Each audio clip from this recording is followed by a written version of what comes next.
Hi hello ನಮಸ್ತೆ. ಇದು ನೋಡಿ ನನ್ನ ತೋಟದ ಕಾಕಡ ಹೂವು. ಗಿಡ ತುಂಬ ಹಳೇದು, ಅಂದರೆ ಒಂದು 7 ವರ್ಷ ಆಗಿದೆ. ಬಟ್ ನಾನು ಎತ್ತರ ಬೆಳೆಯೋಕ್ಕೆ ಬಿಟ್ಟಿಲ್ಲ. 14 ಇಂಚಸ್ ಸ್ಪಾಟಲ್ಲೇ ಅದನ್ನು ಟ್ರಿಮ್ ಮಾಡಿ ಇಟ್ಟಿದ್ದೀನಿ. ಹಾಗಾಗಿ ಬುಷಿ ಕಾಣುತ್ತೆ, ಸಾಕಷ್ಟು ಹೂವು ಕೊಡುತ್ತೆ. ದಿನ ಬೆಳಗ್ಗೆ ಗಾರ್ಡನ್ಗೆ ಬಂದರೆ ಇದ್ರದ್ದು ಹೂವು ತೆಗೆಯೋದೇ ಒಂದು ಖುಷಿ. ಲೈಟ್ ಫ್ರ್ಯಾಗ್ರೆನ್ಸ್ ಇದೆ, ಆಮೇಲೆ ಆ ಪರ್ಪಲ್ ಕಲರ್ ಟಿಂಜು ಏನು ಬ್ಯೂಟಿಫುಲ್ಲಾಗಿ ಕಾಣುತ್ತೆ ಅಲ್ವಾ. ಸೊ ಡೈಲಿ ದೇವರಿಗೆ ಒಂದು ಪುಟ್ಟ ಹಾರ ಆದರೂ ಆಗುತ್ತೆ ಒಂದು ಫೋಟೋಗೆ. ಮೇಯ್ನು ಒಂದು ಗಾಯತ್ರಿ ದೇವಿ ಫೋಟೋ ಇದೆ, ಅದಕ್ಕೆ ಪ್ರತಿನಿತ್ಯ ಹಾರ ಹಾಕ್ತೀವಿ. ಮಲ್ಲಿಗೆ ಸೀಸನಲ್ಲಿ ಸಾಕಷ್ಟು ಮಲ್ಲಿಗೆ ಸಿಗುತ್ತೆ. ನನ್ನ ಹತ್ರ ಒಂದು 7-8 ಥರ ಮಲ್ಲಿಗೆ ಗಿಡಗಳಿವೆ.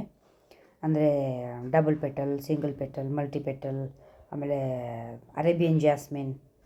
ಹಾಗಾಗಿ ಸಿಕ್ಕಾಪಟ್ಟೆ ಹೂವು ಸಿಗುತ್ತೆ. ಸೊ ಹೂವು ಎಲ್ಲ ಕಿತ್ಕೊಂಡ್ಮೇಲೆ ಮೇಯ್ನ್ ಮಾಡಬೇಕಾಗಿರೋ ಕೆಲಸ, ಅದರದ್ದು ತೋಟನ ಹೂವು ಖಾಲಿ ಆದಮೇಲೆ ಒಂದು ಮೊಗ್ಗು ಇಲ್ಲ ಅಂದರೆ ಅದರ ತೋಟನ ಆಗಿಂದಾಗೆ ಕ್ಲಿಯರ್ ಮಾಡಿಬಿಡ್ಬೇಕು.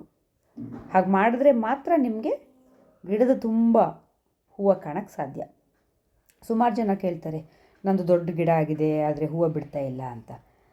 ಅದು ಗಿಡದಲ್ಲೇ ಒಣಗೋಕ್ಕೆ ನಾವು ಬಿಟ್ಟರೆ ಟೈಮ್ ತೊಗೊಳುತ್ತೆ. ಅದರ ಎನರ್ಜಿ, ಗಿಡದ ಎನರ್ಜಿ ಎಲ್ಲ ಅದು ಒಣಗೋದ್ರಲ್ಲಿ ಅದ್ರ ಮೇಲೆ ಕಾನ್ಸಂಟ್ರೇಟ್ ಮಾಡುತ್ತೆ. ಬಟ್ ನಾವೇ ಇದನ್ನು ಪಿಂಚ್ ಮಾಡಿಬಿಟ್ರೆ ಸೊ ಗಿಡಕ್ಕೆ ಒಂದು ಕೆಲಸ ಕಮ್ಮಿಯಾಗಿ ಹೊಸ ಬ್ರ್ಯಾಂಚ್ ಚಿಗುರಕ್ಕೆಲ್ಲ ಆಪ್ಷನ್ಸ್ ಜಾಸ್ತಿ ಆಗುತ್ತೆ. ಹಾಗಾಗಿ ಹೂವು ಕಿತ್ತ ತಕ್ಷಣ ಯಾವ್ಯಾವುದರಲ್ಲಿ ಹೂವು ಮೊಗ್ಗು ಇಲ್ವೋ ಆ ಒಂದು ತೋಟನ ನಾನು ಫಸ್ಟು ತೆಗೆದುಬಿಡ್ತೀನಿ.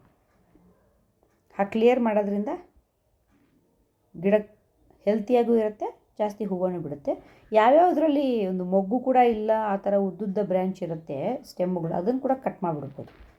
ಇಲ್ಲಾಂದರೆ ಅದು ವೇಸ್ಟ್ ಗ್ರೋತ್. ಅದು ನೆಕ್ಸ್ಟ್ ಒಂದು ನ್ಯೂ ಗ್ರೋತ್ ಬರೋಕ್ಕೆ ಅದರಲ್ಲಿ ಆಪ್ಷನ್ ಇರಲ್ಲ ಅಂದಾಗ ಕಟ್ ಮಾಡಿಬಿಡ್ಬೇಕು ಅದನ್ನು. ನೋಡಿ, ನಾನು ತೆಗೆದು ತೋರಿಸ್ತೀನಿ ನಿಮಗೊಂದು.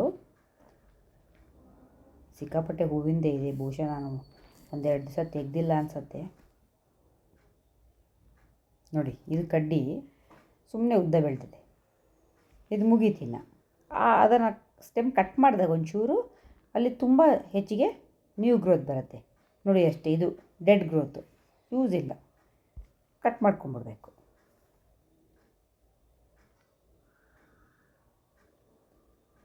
ಆ್ಯಕ್ಚುಲಿ ಕತ್ರಿನಲ್ಲಿ ಮಾಡ್ತೀನಿ. ಇದೆಲ್ಲ ತುಂಬ ಡೆಲಿಕೇಟ್ ಇರೋದನ್ನ ಜಸ್ಟ್ ಕೈಯಲ್ಲೇ ಮಾಡ್ಬೋದು.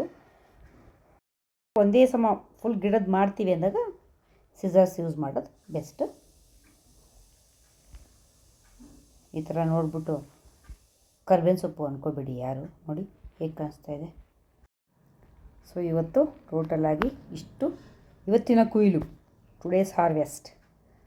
ನನಗೆ ಹೂ ಕಟ್ಟಕ್ಕೆ ಬರಲ್ಲ, ನಮ್ಮ ಅತ್ತೆಯವ್ರು ಕಟ್ಟಿರೋದು ಇದು ಹಾರ.